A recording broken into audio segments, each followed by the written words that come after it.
Ο Δήμος έχει ανάγκη από την κατασκευή και την αναβάθμιση όλων των υποδομών του, ούτως ώστε να βελτιώσει την ποιότητα ζωής των πολιτών και να προσελκύσει νέους κατοίκους.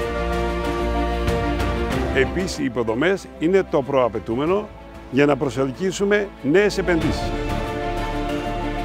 Προτείνουμε συντήρηση και επέκταση του οδικού δικτύου, υδροδότηση και αποχέτευση, πράσινες υποδομές, αναβάθμιση του ηλεκτροφωτισμού, αναπλάσεις κοινόχρηστων χώρων, συντηρήσεις και ενεργειακές αναβαθμίσεις σχολικών μονάδων και παιδικών σταθμών, διεκδίκηση πυροσβεστικού κλιμακίου, ενίσχυση των δομών του Δήμου Αμυντέου, δημοσίων δομών και στρατιωτικών δομών.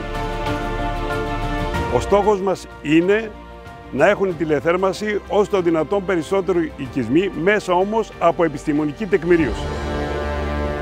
Το μαζί είναι η ουσία της προσπάθειάς μας.